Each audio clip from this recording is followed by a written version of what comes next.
नमस्कार दोस्तों। मैं संदीप कुमार कौशिक। आज जो हम बात करने जा रहे हैं वो करने जा रहे हैं मिथुन राशि अगस्त माह 2025। जैसा कि आप लोग चार्ट देख रहे हैं, प्रथम भाव में इनके गुरु के साथ शुक्र है, दूसरे में सूर्य के साथ बुध है, तीसरे में केतु है, चतुर्थ में मंगल है और राहु जो है भाग्य भाव में। इसके अलावा शनि जो है आपके दसम भाव में। 17 अगस्त को सूर्य सिंह में पहुंचेंगे और 21 अगस्त को अ, शुक्र जो है कर्क में, और 13 जुलाई से 27 नवंबर तक शनि जो है वक्री रहेंगे। दोस्तों यहाँ पर बहुत सारी चीजें आप लोगों को वैसे क्लियर दिखाई दे रही होंगी। जैसा कि प्रथम भाव देख के मालूम पड़ता है कि गुरु और शुक्र दोनों एक साथ विराजमान। तो दोस्तों यहाँ पे गुरु और शुक्र विराजमान जब भी इकट्ठे होंगे, देखो दोनों गुरु हैं, ठीक है, गुरु भी और शुक्र भी। जब दो गुरु इकट्ठे बैठ जाते हैं तो जीवन में कई तरीके की परेशानियां दे देते हैं। एक तो देव गुरु है बृहस्पति और दैत्य गुरु है शुक्र। जब तक ये साथ रहेंगे, यानी कि 21 अगस्त तक ये साथ रहेंगे, तो यहाँ पे देखो कुछ ना कुछ उलझने, कुछ ना कुछ ऐसा 36 का आंकड़ा बना रहेगा जो जीवन को आपकी परेशानी में डालता है। यहाँ पे बहुत सोच समझ कर कर्म करना पड़े। कभी आप ज्ञान की तरफ भागोगे और कभी अपने आप के ऊपर, यानी खुद को सुंदर दिखाने की होड़ रहेगी। कभी अपने ज्ञान को दूसरों से मनवाने की होड़ रहेगी। तो दोनों चीजें एक दूसरे के अपोजिट है। दोनों ही चीजें ऐसी हैं कि आप लोगों को पैसा भी चाहिए और ज्ञान भी चाहिए। ऐसे में आप लोग इन दोनों के सहारे चलते रहे। आपके जो राशि स्वामी है बुध, वो सूर्य के साथ दूसरे भाव में विराज है। सूर्य के साथ यानी कि एक तरीके से देखा जाए तो धन भाव में विराजमान है, जहां पे आप संचय करते हैं धन का, रिश्तों का। जो आपके परिवार होता है, आपका घर होता है, आपका खानदान होता है, उन सबके जो रिश्ते होते हैं वो संचित करने का, धन को संचित करने का। बुध आपके राशि स्वामी स्वयं यहाँ पे विराजमान है, और वो भी ग्रहों के राजा सूर्य के साथ। तो यहाँ पे आप लोगों को धन जमा करने में कोई परेशानी नहीं आएगी। अब आप ये पूछेंगे भाई धन कहाँ से आएगा। धन के लिए मंगल बैठे हैं दोस्तों।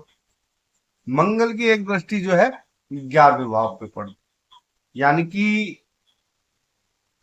शुभ से भी शुभ चीज जिसे कहते हैं धन के मामले। हालांकि ज्ञान और शरीर के ऊपर आप दोनों में अंतर द्वंद चलता रहेगा आप लोगों के अंदर, लेकिन धन के मामले में यहाँ पे स्थिति बहुत ही ज्यादा मजबूत है आप लोगों की। क्या ये समझ लिए कि बहुत ही मजबूत स्थिति नजर आ रही है। मंगल चतुर्थ भाव में, मंगल भूमि का कारक भी है, यानी कि भूमि से संबंधित जो चीजें हैं, बड़े भाई का कारक भी मंगल है। यहाँ पे माता के साथ जितने रिश्ते सुधार के रखेंगे, पिता के साथ जितने रिश्ते सुधार के रखेंगे, उतना ही कुछ ना कुछ बड़ा देखने को आप लोगों को यहाँ पे मिलेगा। यानी कोई जमीन का सौदा जो अटका पड़ा था कई सालों से, हो सकता है वो इस समय पूर्ण हो जाए, क्योंकि धन भी आता रहेगा और देखा जाए तो आपके जो स्वामी है बचत अच्छे तरीके से करें। बहुत कुछ अच्छा है आप, यानी कि एक तरीके से सोने पे सुहागा। उस पे अगर देखा जाए तो यहाँ पर राहु भी कम प्रभावी नहीं दिखाई दे रहे हैं। यानी कि राहु का भी अपना काफी तगड़ा प्रभाव है। भाग्य कभी कभी साथ देगा, लेकिन उस स्तर तक देगा जहां तक आपको जरूरत पड़ेगी। राहु अचानक से बुलंदियों पे पहुंचा सकता है आप लोगों को एकाएक। समय बहुत बलवान होता है दोस्तों, और समय के साथ अगर आप लोग चल रहे हैं और ग्रहों को देख रहे हैं, सोच रहे हैं, समझ रहे हैं, तो आपको निश्चित ही काफी बड़ा लाभ होने की संभावनाएं हो जाती है। उसके बाद शनि वक्री है। शनि अपने पिछले भाव में भी प्रभाव जो है वो छोड़ेंगे, और दसम भाव तो शनि का है ही अपना, यानी कि आप लोगों के लिए काफी कुछ अच्छा है दूसरी राशियों के मुकाबले। लेकिन कुछ चीजों का आप लोगों को ख्याल भी रखना, जैसे केतु पराक्रम भाव में रिश्ते खींच देता भाई बहनों के साथ, छोटे भाई बहनों के साथ, तो वहां पे आप लोगों को बहुत संभल के चलना पड़ेगा। केतु थोड़ी सी जो आपके प्रयास होते हैं उसे कभी कभी दिशाहीन कर देता है तीसरे भाव में।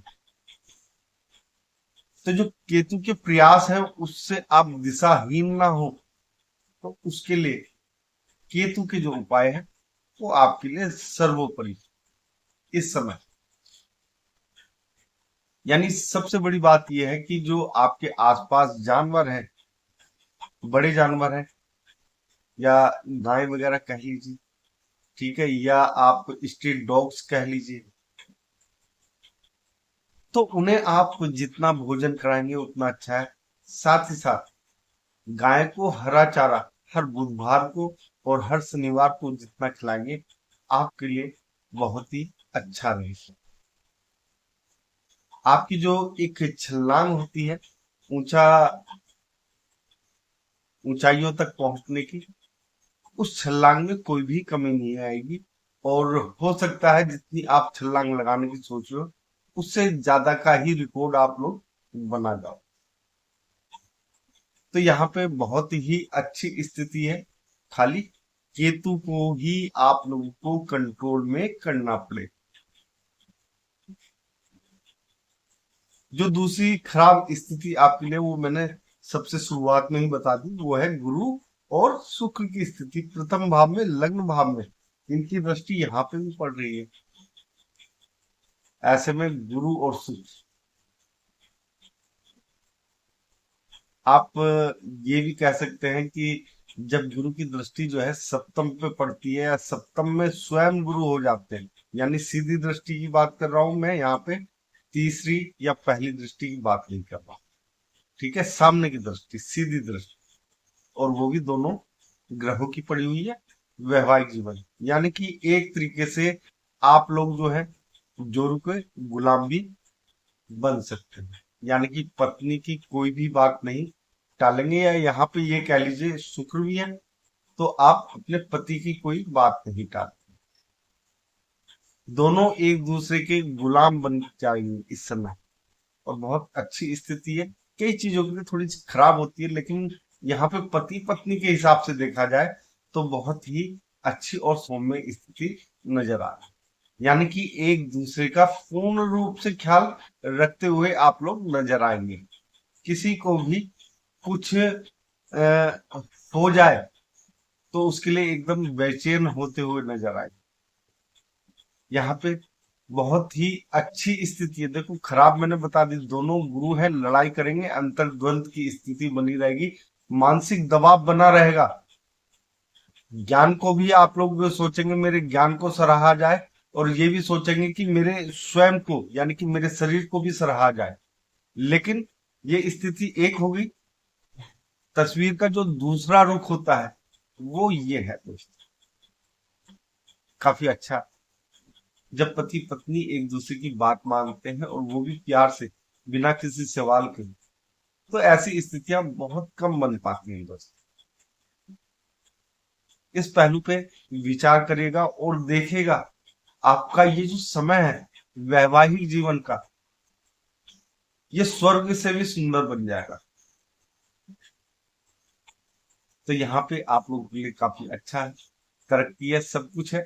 आप लोगों को जो दो उपाय करने हैं, पहला तो मैंने बता ही दिया है आप लोगों को, दूसरा उपाय आप लोग शुक्र और गुरु के कर सकते हैं। आप मंगल और राहु शनि इन सब की स्थिति एक तरीके से आपके अनुकूल है, तो आप लोगों को यहाँ पे गुरु के उपाय के रूप में थोड़ी सी पीली दाल या चने की दाल कह लीजिए, उसे जल प्रवाहित करना है, एक मुट्ठी भर बस, किसी भी गुरुवार के दिन या बृहस्पतिवार के दिन, कुछ भी कहते हैं।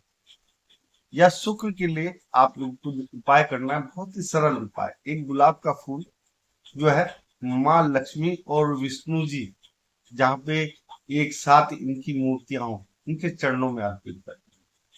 बहुत ही सरल उपाय है दोस्तों।